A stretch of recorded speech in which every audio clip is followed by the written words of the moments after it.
I love my Land Cruiser 100 series. Technically, it's a Lexus LX470, but that has been one of the best purchases I've ever made. And God, I wish I bought one of those 10 years ago. I loved my Toyota Tacoma, but that is better. Not the least of which for the reason that it can handle 6,500 pounds towing capacity. So what you see there in the background is a brand new trailer. Here, this is the old trailer and the rooftop tent, which you no longer see here. Neither of those things exist in my world anymore. But yeah, that new trailer, all aluminum frame, which means that I can handle 5,000 pounds of stuff in it. So 5,000 pounds worth of our crap out of the house can go into that trailer and get towed from here in the Pacific Northwest to where we're moving, where we bought a house in the St. Louis area. That's what we're gonna do. We're gonna load that trailer full of stuff and we're gonna tow it with this truck.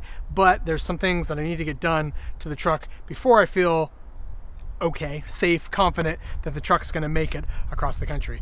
Starting with the speakers in the back, which have been blown ever since I got it. They go makes a horrible noise whenever we turn the stereo on. So let's fix that. Looking at this, it's pretty obvious why the rear speakers sound so terrible. The gasket, flange, boot, whatever you want to call it, rubber piece is completely disintegrated. I've started the installation of the new gaskets. They are glued to the cone in the center, but the outside is not yet attached. I'm making sure that there's no rubbing in the coil there in the center of the speaker, and I'm going to do an experiment where I've got one glued in the convex position and one glued in the concave position. I want to see if there's any sound difference between the two. I did some experiments using this thumping bass track, and it seemed to me that the concave gasket sounded a lot worse, so I went to the trouble of peeling it off, cleaning all the glue off, and re-gluing it back on in the convex position. But you know what, guys? It was the wires. They need to be bent in just the right S-curves so they don't rattle against the cone. So my results are pretty inconclusive, but it still seems to me like it doesn't make any difference which direction that gasket goes. I have the speaker assemblies ready to be put back into the truck here, and those can go right down there. But before I do that, I want to be able to reach in through the speaker hole and get to the motor that controls the glass here, and I'll show you why. If I roll this down automatically, you can see it goes all the way down, reaches its stopping point. Now we'll do the automatic up. See how it catches? What it thinks is happening is it thinks that there's a child's hand being pinched between the glass and the frame of the door up here. In order to reset the automatic up feature, what I need to do is remove the motor and cycle it up 6 times in a row, like without going down. I have to cycle it all the way up, just hold the up button on constantly, basically. And what caused this problem was the fact that my wife used one of these things on the glass. You can see these are some nice sunshades that keep the sun from shining on the kiddo sitting in the car seat here. And hey, Dax. I'm trying to put this. Do you like it when the sun's shining on you in the car seat? Yep. Oh, you do? You like getting all hot? No. No, yeah, you get all hot. So it's understandable why we use these things, but they're not good because they hold the window up. So if you try to roll it down automatically, you can see it, it's propping it up right now. So that literally holds the glass in the upwards position, and the cradle down inside here that's holding the glass at the bottom just gets pulled right off the bottom of the glass, and that's why the motor needs to be reset now. I've got this side working and back together. So you can see I just rolled the window all the way down, and now I will roll the window all the way up. Bada bing, bada boom. So let me show you guys over there how I accomplished it. First, get all the plastic up and out of the way and get these wires detached from the door so they're just dangling like that. Then you got to take the motor out with these 3 screws. This one here, you just loosen because it kind of slides through the slot right there. Now get some tape attached to the outside of the window because it doesn't work on the inside. Trust me, I've tried. Plug the switch back in to just roll it down just a hair. Like about that far. Put the tape up and over, like so. Get it good and stuck. That's going to help hold the window up. And you can now fully remove the motor and the big gear assembly. Now that this assembly is out of the door, you need to unscrew these 3 screws right here, 1, 2, 3, and get the motor separated from this gear mechanism. Now you need to mark this gear somehow so that you can count revolutions. On the other side, I was able to put a Sharpie mark on there and see it, but this side has grease everywhere and the Sharpie trick isn't going to work. I'm going to use this piece of tape stuck there instead. You can see it forms kind of an arrow. Now what I need to do is to press down just a little bit, maybe get a full rotation on it, and without pulling the switch all the way up, because I don't want it to auto roll up. I want it to go kind of the halfway position. So I'm going to hold that switch up for 7 rotations. It needs to be more than 6, less than 10. 1, 2, 3, 4, 5, 6, 7. Detach the switch here so I don't accidentally reset it again. I can now put it all back together. All right, the motor has been reinstalled. Let's take this tape off. Now we need to plug this back in and roll this down a little bit. And let's do an automatic up. Ta-da! Now I can put this patched speaker back in there. You can see the sloppy glue job I did, but hey, it works. Let's get this installed. So the whole time that we've owned this truck, the rear speakers have sounded terrible. So I am stoked to have this really great sounding stereo now that those are fixed. And with the windows fixed as well, the back doors are in good shape. Time to move on to the next job. You guys see the brake lights on? But look, the handbrake is down. So I think it's just going to be the switch. This is the switch that the emergency brake activates. It came from down in there and was really quite difficult to get to. Reassembly is going to be even more challenging, I should think. Anyway, it just connects to ground through those threads right there. And then there's a single wire that goes to the ECU so that it knows to turn the light on the dashboard right there. Not even like melted together, like they make it so that you can disassemble it and clean the contacts in there. I'm sure it's always the switch. That's always where the problem comes from. So let's get this cleaned up. All right, well, the contacts inside here don't look too corroded, but on the slider mechanism, that's not too clean. So clean that up and everything should work. Just look at that green gunk. That's all copper oxidation, preventing nice electrical contact. So there's my little tester LED. You can see the light is on when the connection's made, and it turns off when the connection gets broken. The switch is working perfectly. Working on this truck, sometimes I get the feeling that the engineers were trying to torture the mechanics. It's really, really tough to get that screw started for the switch down in there. Relying on the magnetism of the screwdriver tip to hold the screw while I get it in place, that's not working very good because the screwdriver has to be at a slight angle in order to clear all of this.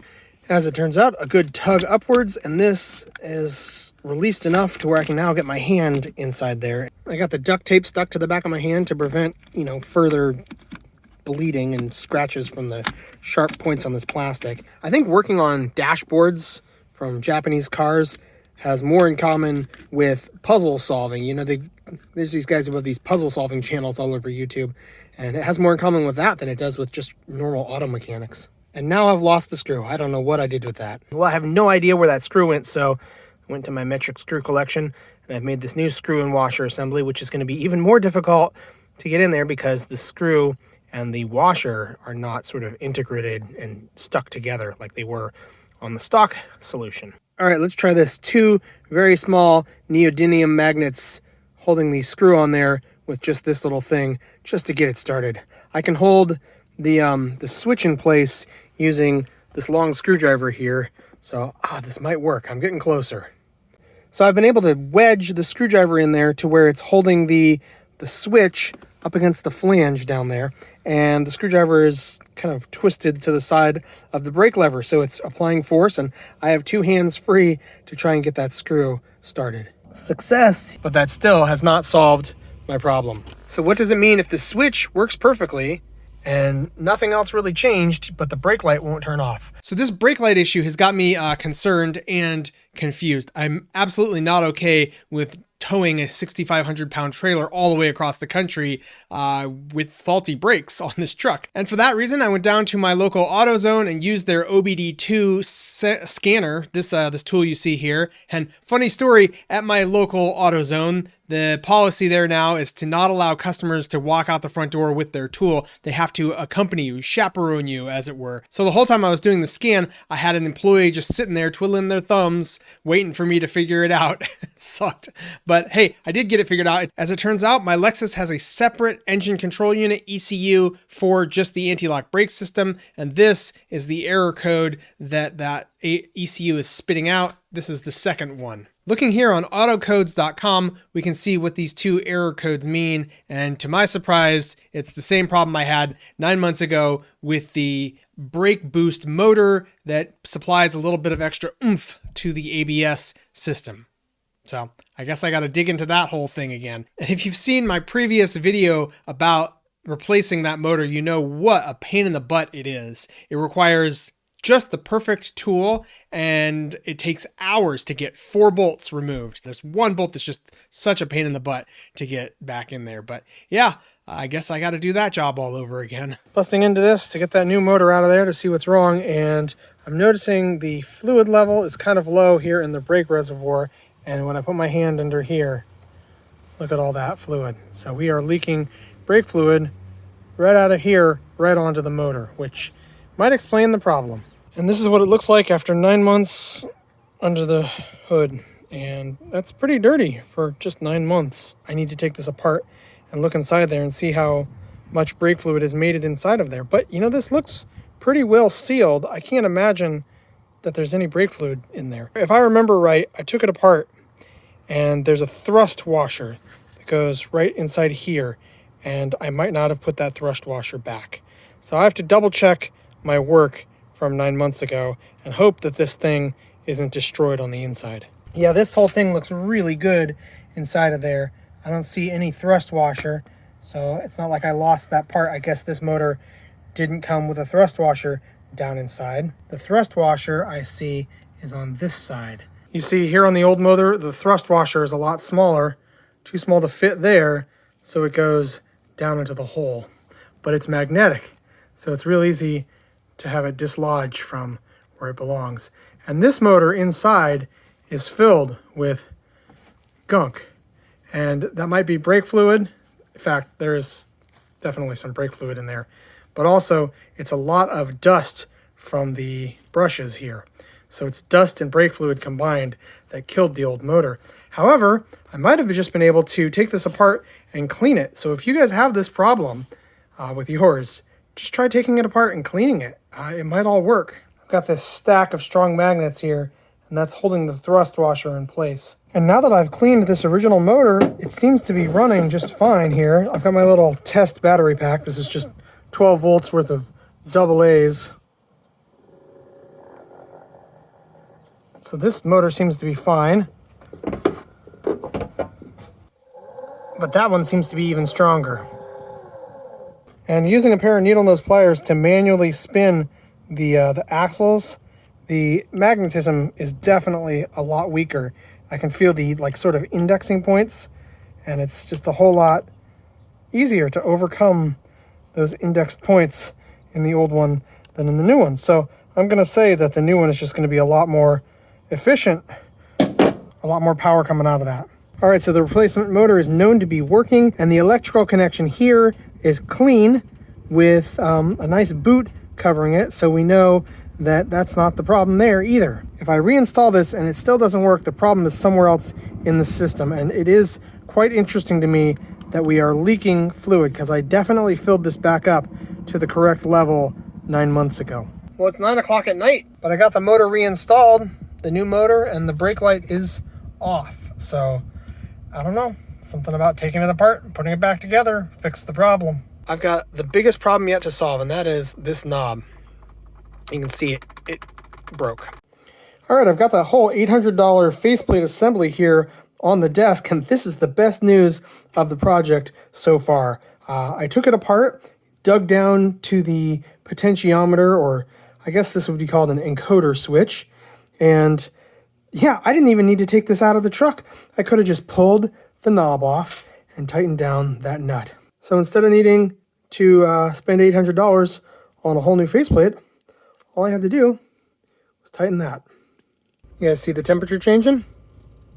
Last thing to do is to put a new stereo in it. Now this is a very recent stereo, but this is a cheap one. You can see all the splice jobs that I did previously to get the other stereo installed, and these are the connectors to the other stereo, and they plug right into the loom on the current stereo. So this is a VanQ unit that I bought off of Amazon, and it had really good reviews. So that's why I bought it. I was just disappointed with this one, mostly it was so darn slow. Like, it did everything I wanted it to do. I loved this volume knob. Everything was good about it, except that it was like unbelievably slow to load things. And I'm not going to say that this unit is like a speed demon, but it's reasonable.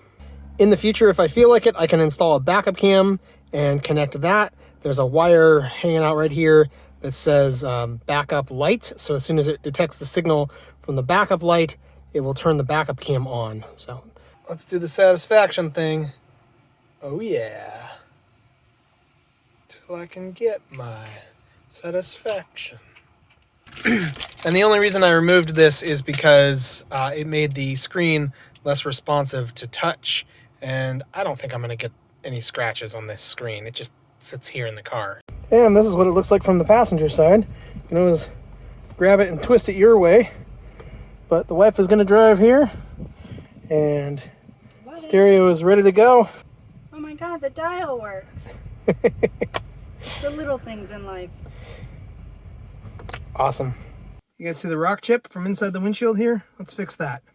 I got this kit down at the local auto parts store. I could have ordered it for $5 cheaper. And there's the chip from the outside. It's been on there for many months. I want to say it even survived a whole winter with the freezing and everything. So I guess we got kind of lucky.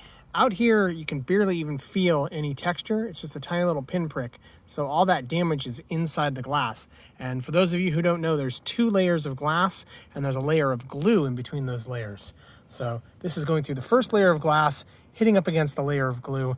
And what we want to do is fill all of that with the UV curable resin here. I'm sticking the funnel apparatus here to the windshield. And you guys, I never really realized just how much a windshield can flex. Look at this. Glass is more flexible than we know. Oh, but I should not have been flexing the glass just now. Look at that. I spidered the crack. Hopefully it'll show up. There's just lots of little white specks everywhere.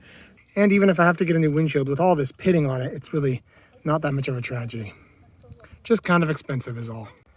Well, I don't know if I would call that worse or better. You can notice it. So we'll just continue to obscure this with the cell phone holder.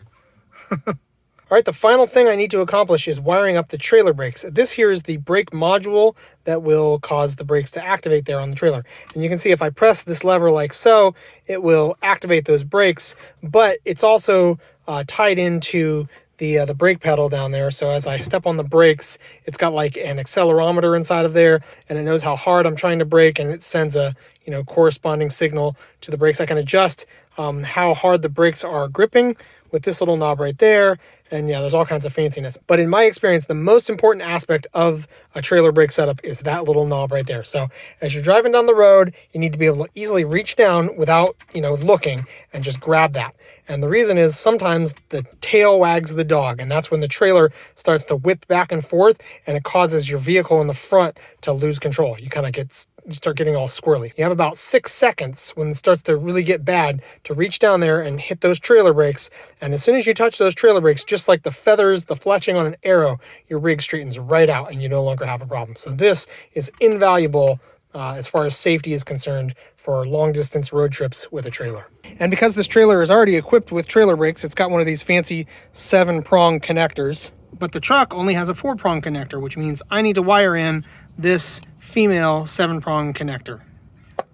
I've already got the bracket installed, so that will go right in there like so. And you can see it will open up nicely so that I can receive the male end there. And all I have left to do is to actually connect the wires. This is the schematic that I've come up with to accomplish that task. I'm not going to bore you guys with the details or show you guys the wiring job, but in a few minutes here, I will have functional trailer brakes. Well, there you go. I solved a bunch of problems, caused a few more, but I'm confident in this truck's ability to get us to our new house. So the move is coming, and stay tuned for that, I guess. In the meantime, if you like what I'm doing, support me there on Patreon, or click this link to watch all of the videos that I've made about this Lexus LX470 if you own one and you want to learn how to do all of those jobs. All right, thanks for watching. See you in the next one. Bye.